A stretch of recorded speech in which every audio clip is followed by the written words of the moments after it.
အာဆင်နယ်ကတော့ချန်ပီယံလိပြိုင်ပွဲကနေထွက်လိုက်ရပါပြီ။မနေ့ကတော့ကစားခဲ့တဲ့ PSG နဲ့ဒီ semi final ဒုတိယအကြော့မှာအာဆင်နယ်တို့အဝေးကွင်းမှာဘာမှမလုပ်ပြနိုင်ခဲ့ပဲနဲ့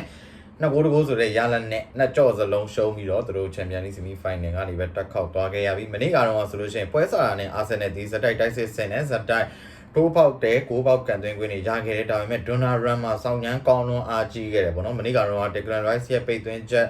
ကိုပုတ်ထုတ်ကာဝယ်နိုင်ခဲ့သလို ODK ရဲ့ကန်ချက်လုံးဝတင်ချပေါက်ဂိုးပြတ်သွားပြီလို့ထင်ခဲ့တဲ့ကန်ချက်ကိုသူပုတ်ထုတ်ကာဝယ်သွားပုံကတကယ်ကိုကဘာအဆင့်ကိုသမားတယောက်ဆိုတာကိုတသက်ပြနေခဲ့တယ်ပြီးတော့အဲ့ဂိုးပေါက်လိုက်တဲ့အချိန်မှာပုတ်ပြီးသွားတဲ့အချိန်မှာတော့ဘောလုံးကန်ချက်ကဘယ်လောက်ပြင်းလဲမပြင်းလဲဆိုတော့ဒိုနာရမာနဲ့သူ့ရဲ့ဒီလက်မောင်းအတွက်ကိုတော့မှဆေးခေါ်ပြီးတော့နည်းနည်းဆရာဝန်နဲ့ပြလိုက်ရသေးတယ်ပေါ့နော်ဆိုတော့နေစရာဝင်လာကွင်းထဲဝင်လာပြီးတော့ကုသမှုချို့လုပ်ပေးခဲ့ရတယ်။ဆိုတော့အဲ့နောက်ပိုင်းမှာ PSG ရဲ့ကောင်တာတွေကိုလည်းအာဆင်နယ်တို့ပြန်ပြီးတော့ခန်းစားခဲ့ရတယ်။တစ်ဖက်မှာကန်ကောင်းသွားတာက PSG ဘက်ကစကယ်လီယာတို့ပြီးတော့ကမှဒိုအီ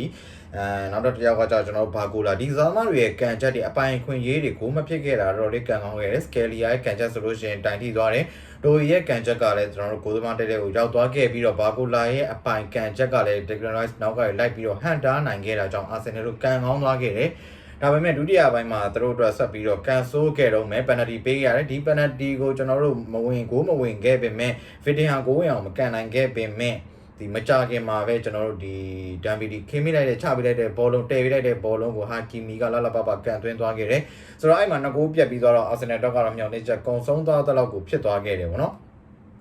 ဝယ်ဥစားမှာဒီနှစ်ဂိုးပြတ်ရှုံးပြီးသွားတဲ့အချိန်မှာအာဆင်နယ်တို့ဆာကာရဲ့ချီပါကိုကိုပြန်ရခဲ့ပေမဲ့ဆာကာကူရိုင်ကပဲဒီနောက်ထပ်အပိုင်အခွင့်အရေးအလုံးကိုသူမိုးပေါ်ထောင်ခံပြီးသွားတယ်ဒီဘောလုံးကလည်းသူ့ပြစ်တော့မဟုတ်ဘူးဘောလုံးလာတဲ့အချိန်လမ်းကြောင်းကလည်းများတယ်သူကိုယ်တိုင်နဲ့အဆင်ပြေသလိုကြုံလို့ပြေးဝင်ပြီးတော့ပိတ်သွင်းရတဲ့အနေအထားမျိုးမှာတော့ဒီဘောလုံးကတော့မြောက်တက်လာတဲ့ဘောလုံးကိုလိုက်ပြီးတော့အချိန်သားကိုက်ကျွန်တော်ပိတ်သွင်းရတဲ့အနေအထားမျိုးမှာတော့ထောင်တက်သွားတဲ့တော့ကတော့ရရင်အပြစ်ပြောလို့တော့မရဘူးပေါ့နော်ဆိုတော့မနေ့ကတော့ပွဲမှာဆိုရင်အဓိကဆုံးဖြတ်သွားခဲ့တာဒီကိုသမား2ယောက်ရဲ့စွမ်းဆောင်ရေးပြီးသွားတဲ့အခါမှာကျွန်တော်တို့ဒီပါတီရဲ့ပေါ့နော်ပါတီကဒီပွဲမှာ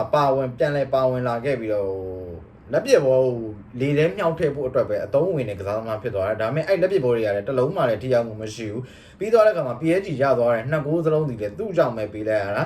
ပထမအလုံးမှာဆိုလို့ရှိရင် Declan Rice ကမှားတယ်လူချမိတယ်ဆိုတော့အဲ့ရတွေပဲ free kick ပေးရပြီးတော့အဲ့ free kick ကိုပါတီခေါင်းတိုက်ပြန်ချလိုက်တဲ့ဘောလုံးကဒီ Fabian တို့စီရောက်သွားပြီးတော့အားရပါရ Fabian တို့ကတေကန်ခွင့်ရသွားတယ်ပြီးတော့နောက်ဒုတိယဂိုးမှာဆိုလို့ရှိရင်ဒီ area ဆက်မှာ Arsenal area အဆက်မှာပါတီဘောလုံးဆုံးရှုံးသွားပြီးတော့ Dembele ကတဆင့်ဟာကီမီကအခွင့်အရေးရသွားခဲ့တာဆိုတော့